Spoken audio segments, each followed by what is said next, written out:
Hola, compañeras y compañeros. Qué gusto poder compartir este espacio con ustedes. Independientemente del momento en que estén revisando este material, les agradezco que se hayan tomado unos minutos para acompañarme. Me gustaría que viéramos este recorrido como una conversación entre colegas, donde podamos reflexionar sobre una herramienta que forma parte de nuestra práctica docente cotidiana, la planeación didáctica integral, específicamente el formato 2026B.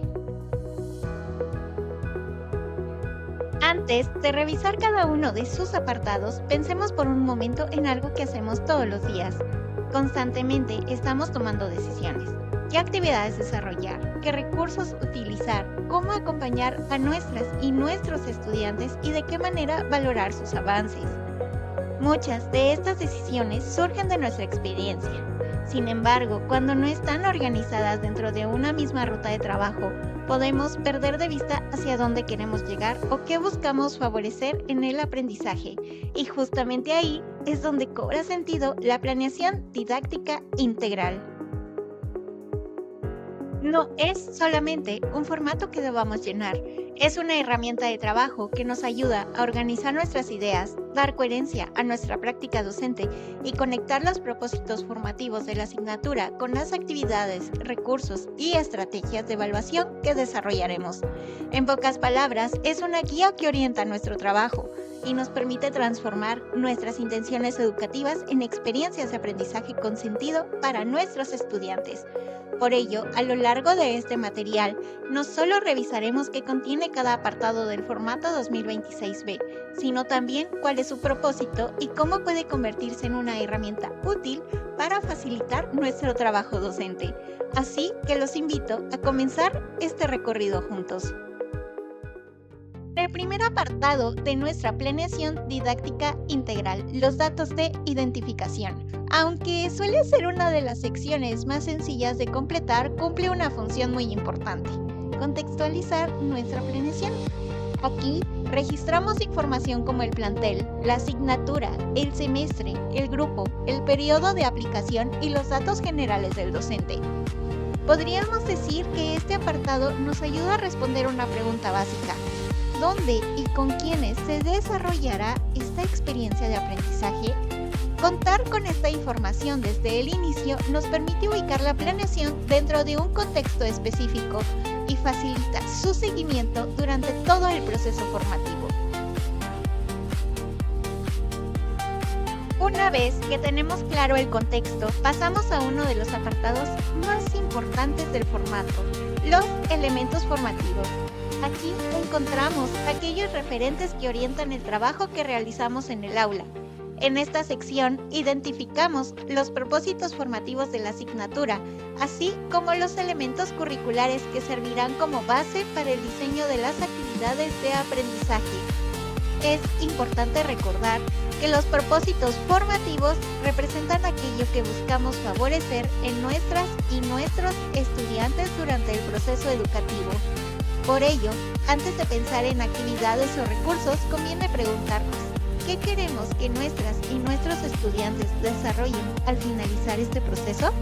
La respuesta a esta pregunta nos permitirá tomar decisiones más claras y coherentes a lo largo de toda la planeación. En este punto vale la pena hacer una breve aclaración.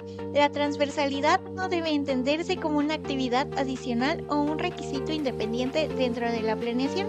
Más bien, representa la oportunidad de establecer vínculos entre distintos saberes, asignaturas, contextos y situaciones de la vida cotidiana.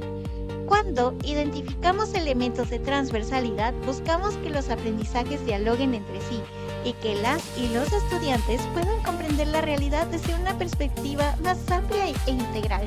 Por ello, si la asignatura, el contexto o las actividades lo permiten, podemos establecer relaciones con otras áreas de conocimiento, con proyectos escolares o incluso con situaciones presentes en la comunidad. La intención no es forzar conexiones, sino aprovechar aquellas que aporten significado al aprendizaje.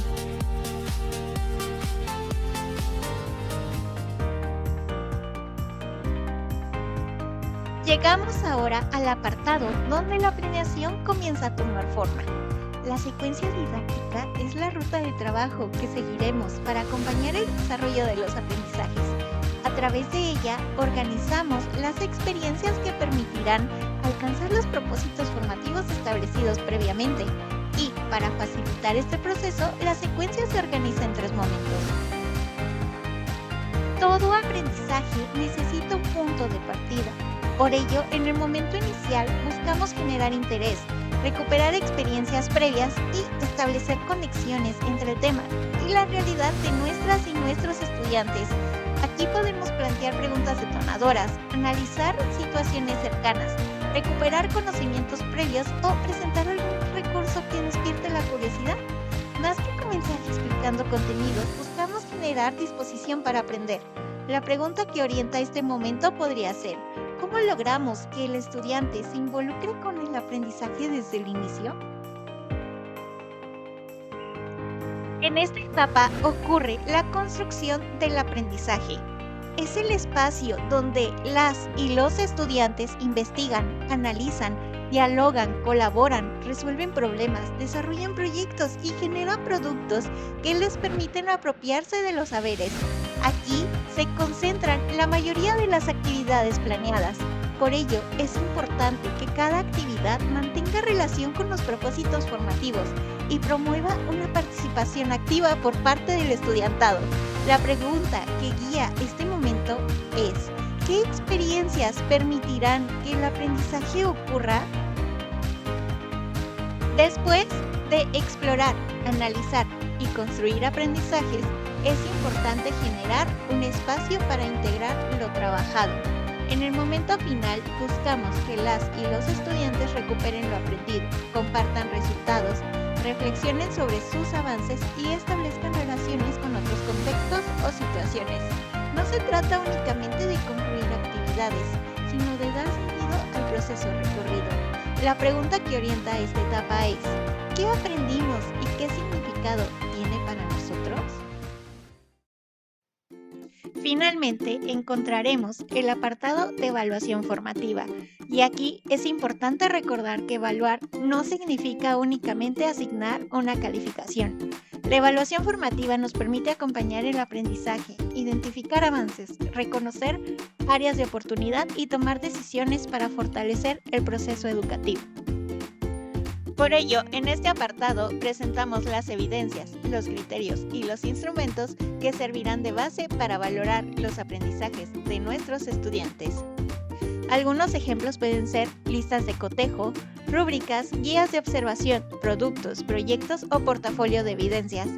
Lo importante es que exista coherencia entre lo que esperamos que el estudiante desarrolle y la forma en que vamos a valorar esos avances, porque cuando la evaluación se entiende como parte del aprendizaje y no únicamente como un resultado final, se convierte en una herramienta que orienta, acompaña y favorece la mejora continua.